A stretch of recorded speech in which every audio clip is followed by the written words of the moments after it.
On February 24, 2022, as the world watched from a distance, Russian forces launched what was then a long-anticipated invasion across the borders of Ukraine. The Kremlin expected Ukraine to fall in a little over 72 hours, but the Russian military soon faltered in the wake of poor logistics and fierce Ukrainian resistance. It didn't take long for the Russian advance to devolve into the most brutal and destructive conflict on European soil since World War II. Nearly 1 million casualties have been counted as of 2025.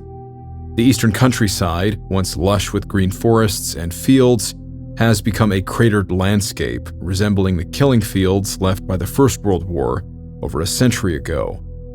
Urban warfare in several cities, such as Mariupol and Bakhmut, has been compared to the bloody street fighting that took place in Stalingrad 80 years ago.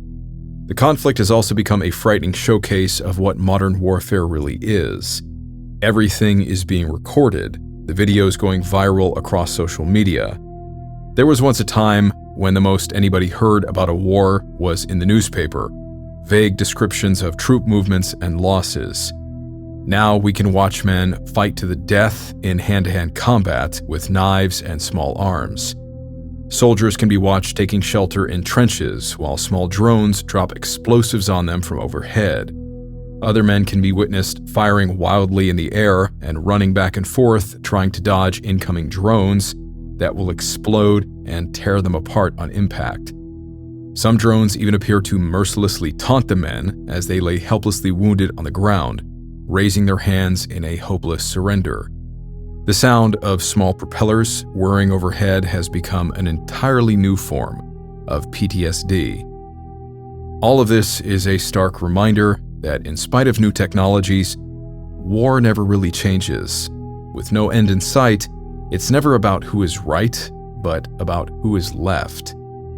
But there is something that this war has produced, similar to other wars. With all of the death and mayhem, it hasn't taken long for soldiers on both sides to begin sharing strange and unexplained stories. As told by the men who fought and continue to fight even today, this is the smoke pit, and taking place in the calm after the violence, these are the true stories of the supernatural things they have encountered in Ukraine.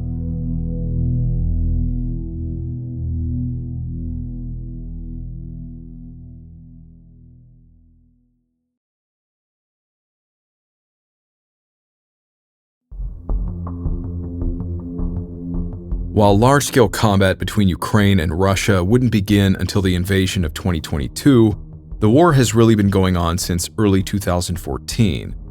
Against the backdrop of the Ukrainian Revolution of Dignity, Vladimir Putin capitalized on the power vacuum within the nation's government, seizing the Crimean Peninsula under the guise of protecting the region's ethnic Russian population. Sitting on the coast of the Black Sea, Crimea was also a strategically vital naval hub, allowing whoever controlled it to project power over the region's waters. As the Russian forces secured the peninsula, pro-Russian separatist groups within eastern and southern Ukraine rose up against the new Western-leading government, soon coming to blows with the Ukrainian military. As Ukrainian troops now battled these separatists, Western private military contractors, or PMCs, worked in the shadows to counter the work of Russian operatives, who many thought to be legitimate Russian special forces unofficially deployed on Ukrainian soil. A while back, one of these contractors, a man we will refer to as Castro, reached out to me over email to share the story. While offering us a unique glimpse at the operations that were taking place in the conflict's earliest stages, Castro's account is certainly among the earliest of the war's paranormal experiences. He writes, I did 4.5 years as a security contractor working for one of the larger defense contracting firms in the US.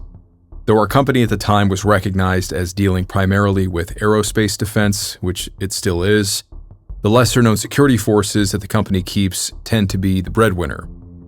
Though our security forces aren't a defensive force, we do conduct offensive missions when the need arises, and it arose in 2014 with the onset of the invasion of Crimea. I was young and had just gotten home from a stateside contract when I was notified I would be going to Ukraine.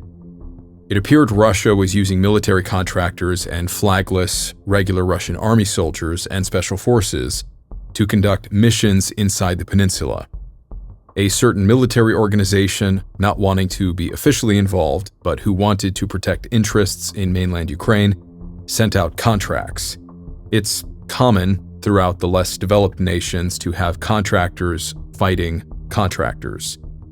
This would be different, however, because although they were recognized as contractors, we knew that we would be facing actual soldiers, just not wearing a flag. 2 days later, 3 days after the invasion began, I was in Ukraine and shipped off to the border of Crimea, where we were given our assignments and sent in. Lately, I've been asked a lot about what the Ukrainian army was like back then, and, well, to be entirely honest, they were great. The ones that stayed, at least. But it was clear they were under-equipped, under-trained, and had no morale. They were hospitable and were more than happy to have us, though it was clear we'd be picking up the slack. They'd given their all, and now it was our turn. I won't go into the details of our assignments, though we frequently encountered resistance, the nature of which can be found in any book on war. What I'm here to tell you is the less-known side of war. When sides clash, gunfire, explosions, death, suffering, it creates a lot of energy. And regardless of who you are and what you believe in, anyone who's ever been there can tell you how thick the air gets after a gunfight, after bombs go off. The fog of war. And in the fog of war, things can happen that no one either wants to openly acknowledge or stuff that people just refuse to acknowledge. Neither of these two stories are directly my own, though they were told to me by people who I wholeheartedly trust. I would give them my life and theirs to me, so for them to lie, especially about what I'm about to tell you, it just doesn't make sense. It doesn't match their character. The first story was told to me by my dear friend, who we'll call Maps. Maps was prior service, Marine Corps, although his rather scrawny frame didn't give off that he was a Marine. We'll call him Maps because he was great at reading maps and enjoyed it thoroughly, so that was his permanent task.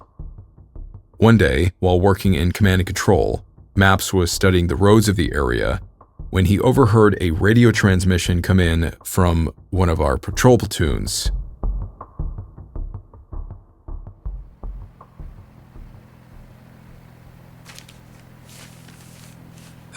Jeez.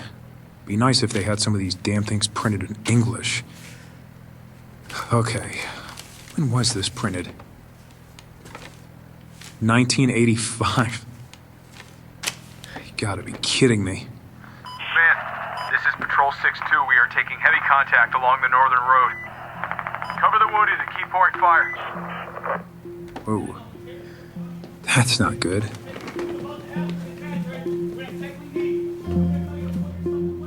Platoon 62 comprised of 2 squads of 12 men each and were tasked with evacuation and patrol duties. According to Maps, P-62 had called in at approximately 14:45 hours, 2:45 p.m., and notified command that they had encountered heavy incoming fire and that they'd be breaking contact and seeking an alternate route to their destination. At that point, they reported no casualties. At 14:52, they called in again and advised that one truck had been hit by an explosive and that the vehicle was now immobile. They said they'd be dismounting and moving to the other vehicles, reporting that all 5 occupants had been injured but were ambulatory. Our command and control at this time began to reach out to other platoons to see if they could assist P-62, but were not having much luck. Everyone was either too far or themselves occupied with enemy contacts. After a few minutes, multiple attempts were made to contact P-62, all of which failed. 2 hours then went by, and then the last call from them came in saying that they had all been wounded, some dead, and that they needed medevac. This was roughly at 17:09, according to Maps. Remember that, 17:09, just after 5 p.m. During that 2-hour period, command had finally found enough troops to send to their aid, and so 60 additional contractors, alongside a few stragglers from remaining Ukrainian army units, formed a QRF and were sent to assist. At approximately 1800, about an hour after P-62's last call for support, the QRF arrived only to find all 24 men dead, their bodies lying in various locations. Truly, it was a tragic loss of life and our most significant during our time there. But there were some things that didn't really add up. The locals stated that a firefight had in fact started at around 1445, when MAPS got their first radio call, and the gunfire stopped after only about an hour, with the attackers making an aggressive push on the two squads that they had ambushed. That would have been sometime before or just after 1600, 4 p.m. Around this same time, the locals claimed that this was when they had gone out and checked on the contractors after the attackers had left, again about an hour after the fighting began, and said that they found several men who were still alive, but their attempts to resuscitate or save them didn't work. The locals said that most of the men had been hit by gunfire and shrapnel multiple times, and because they were worried that the attacking forces would come back to scavenge the contractors for equipment and intel, they quickly left. The locals said that they stayed for only about 20 minutes, and they were adamant that they had checked all 24 contractors and that all of the men passed away before they left. So the question is, if this took place around 1600 and the locals confirmed all the men were dead, who made the last call an hour later saying that they needed a medevac? The last radio call we got from P-62 came in at 1709 and gave MAPS the impression that the firefight had lasted at least 2 hours, not 1. But by the locals' accounts, everyone was already dead by that time. It's possible someone lived and that the townsfolk didn't realize that he was still alive. It's also entirely possible that they lied about all the men being dead, but regardless, I do know this. Platoon 62, which isn't their real call sign, was lost on that date and at that time. All 24 were killed in an ambush because they had gone down a road we knew had been mapped out for ambushes. We know that most of their equipment was damaged in the firefight, including most of their comm gear, and that the official information release stated there were signs indicating someone had tried to save a few of them as they were bleeding out, possibly the locals. Regardless of what happened, or whoever made that last radio call for medevac, we lost 24 great guys that day, and I will miss those that I knew very much.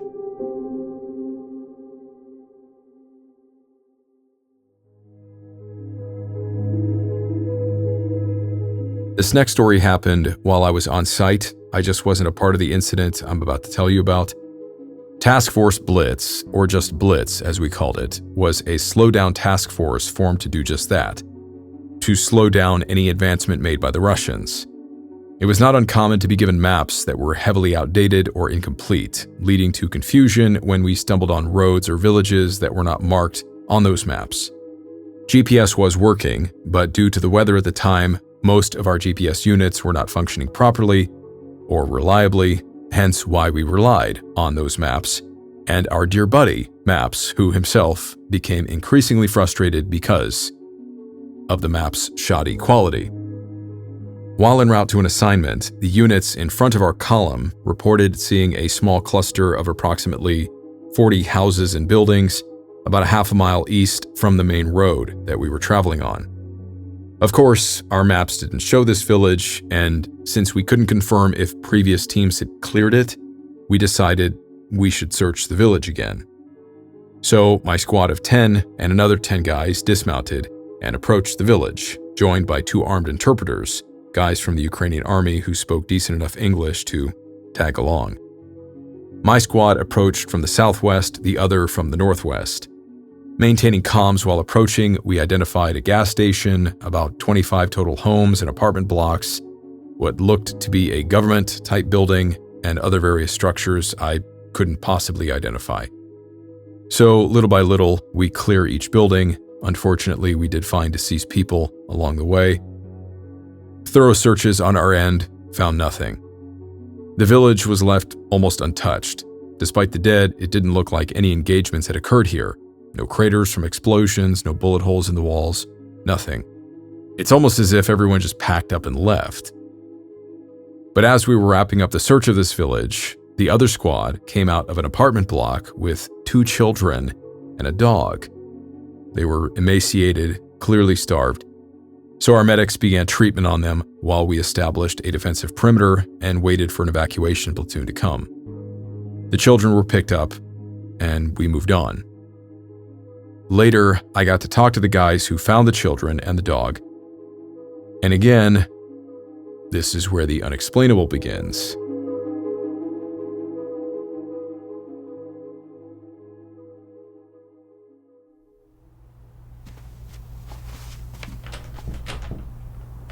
No good. It's locked.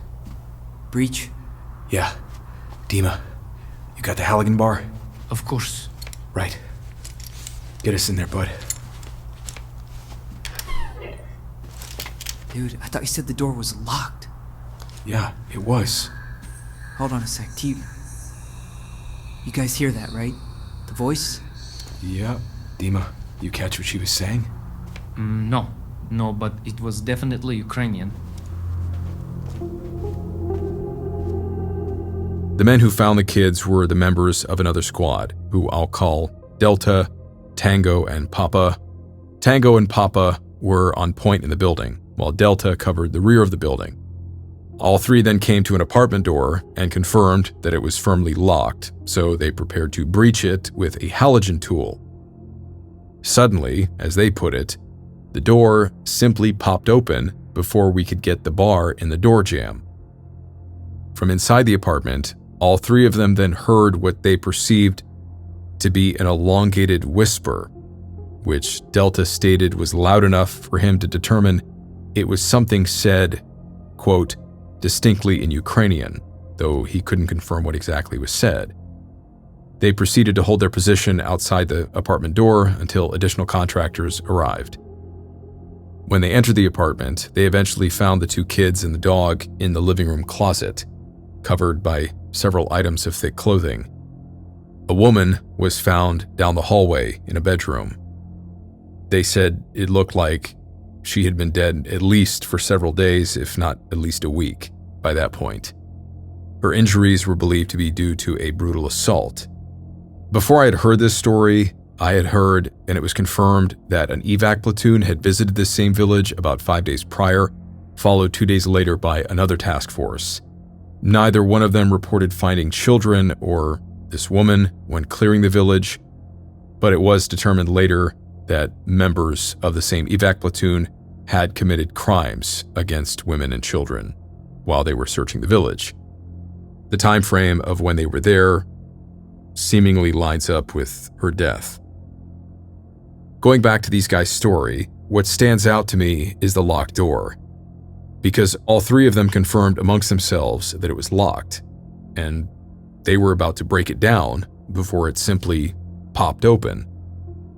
I will say Tango and I worked together several times after our rotation in Ukraine, and he established himself as a great contractor with strong moral character. I know from my time with him that he wouldn't feed into a lie, so I truly believe this happened. As far as knowing why that door just popped open, your guess is as good as mine, but I believe that that woman, in whatever form she was in at that time, was hanging on, watching after her kids. Maybe she wanted to be there to greet them as they crossed over, I don't know. But maybe, knowing she couldn't save them, she at least did her best to protect them, whether by locking the door when she saw our guys coming down the hallway, or if the door was already locked or not, perhaps she realized that our guys could save her children, and she took the chance at opening the door. Regardless, the last I heard, only the dog passed away, so she can rest knowing that we saved them.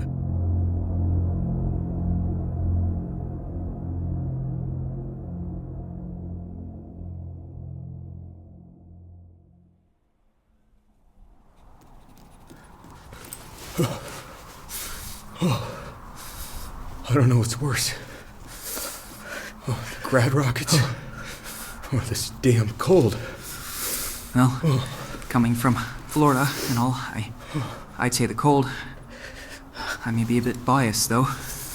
Yeah, at least the incoming arty gets your blood pumping a bit. Hey, you see movement over there? By the orcs that tried to sneak in around us? It's just those damn dogs. I guess we're not the only ones out here that are starving. Huh?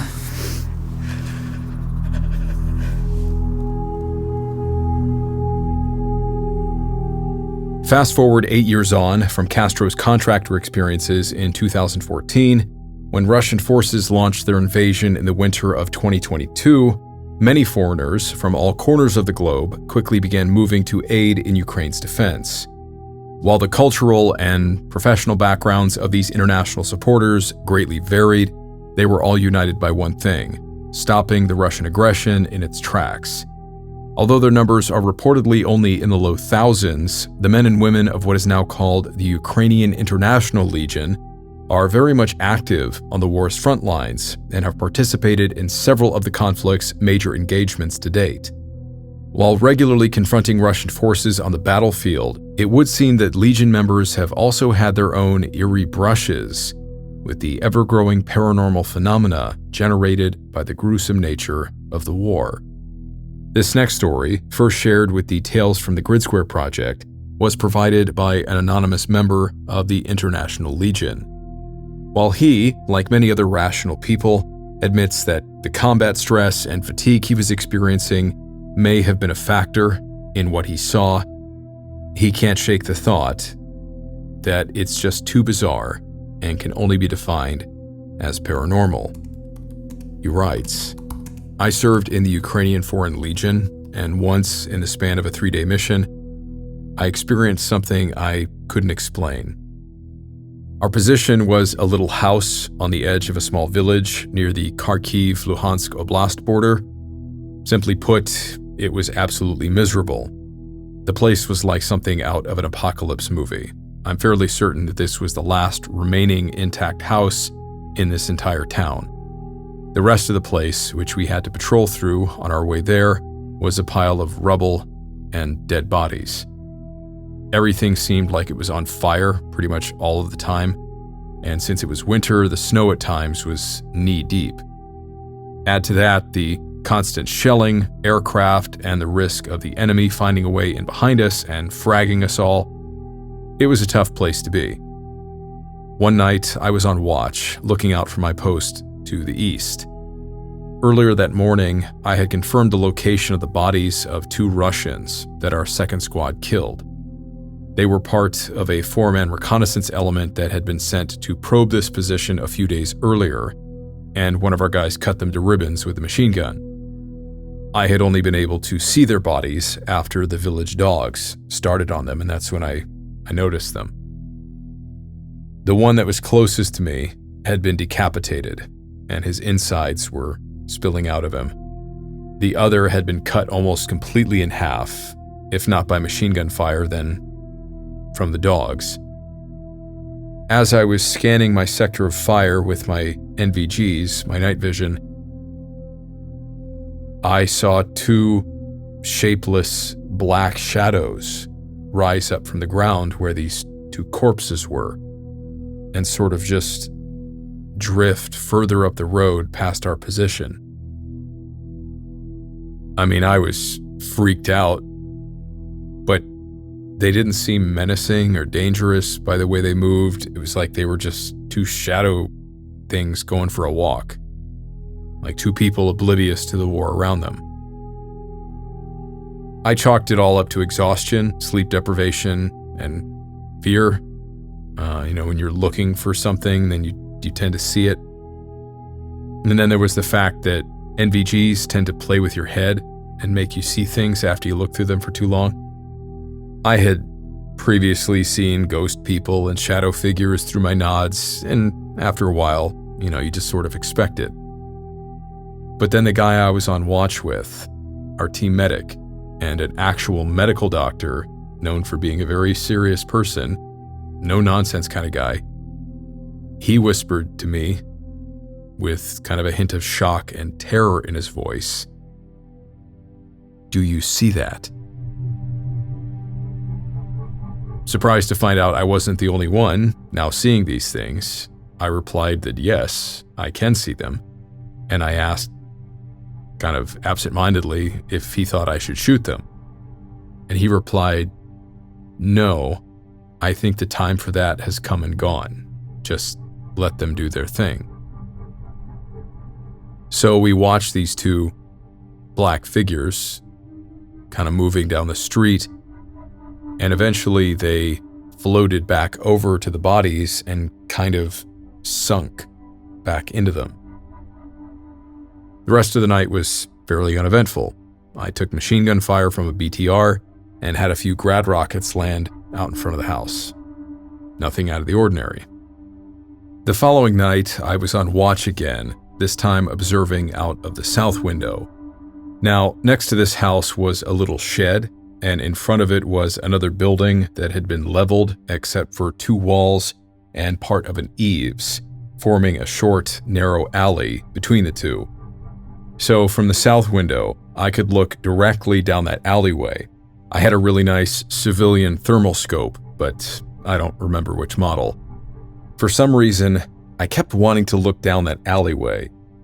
The image of some Russian sneaking through it to shoot me and my watch partner in the side of the head just kept playing through my mind. Couldn't shake the thought, but chalked it up to nerves. But as I was looking down that alley, I saw a shape. Not a heat signature, but just a shape, a white shape in the black and white feed from the thermal. And it was clearly a person. I could make out the distinct phallic shape of the 6 Bravo 47 helmet, I could see the magazines on his chest rig, and that this guy had his weapon pointed right at me. But no heat signature. I had the thermal on black hot, so a person should have appeared black, not white. So this guy was colder than the frigid air around him. The other thing was that I couldn't see his breath. I'd entertained the thought that this guy was really wrapped up in winter clothes or wearing some type of thermal camo, which is why I couldn't see his actual body heat. But even if that were the case, that close with thermal, I should have been able to see him exhale. I could have put a round in this guy, but I didn't like drawing unnecessary attention. I didn't want to be the reason we all got wiped off the face of the earth because I was shooting at an overactive imagination. So I just sort of watched this extremely cold Russian, who I couldn't see with NBGs because it was too dark there, train his weapon on me for an hour or so.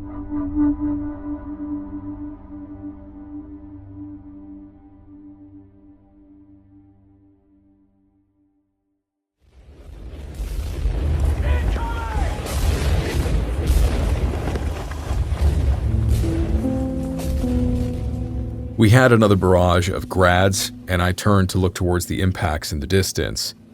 When I looked back down the alley, the Russian was gone. I'm a Christian. I believe the dead have no account for the living. But I can't explain what I saw that night. Maybe those 2 dead Russians hadn't left this world yet, trying to finish their reconnaissance mission in vain. Maybe that Russian I saw in the alley was one of those souls not ready to depart this world, angrily trying a futile attempt at payback. Just some poor fool that didn't understand that it doesn't work that way. While reading through these stories in preparation for this episode, something Castro said to me in our email exchange really stuck in my head. As for supernatural and warfare, he says, when you have so much energy being expended, gunfire, explosives, yelling, loss of life and limb, that has to leave something. Friction creates heat, flowing water creates force, wind creates movement, war and violent death creates something. or at least feeds something. It's an interesting thought he had, almost a scientific application for the paranormal. But that's just it. People who see things like this, they're going to try to make sense of it. As stated previously, the war in Ukraine is horrific, but like all others, inevitably it will end. It's just the number of people who have to die first that we don't know yet. War is an ugly thing. As with all the other wars fought in Europe, the land will heal, the cities and towns will be rebuilt, along with the shattered lives of the families who remain, whose only thought will be wanting to leave the war behind. But stories like this really do make you wonder about the dead. What happens to them? I suppose you and me will both find out. One day.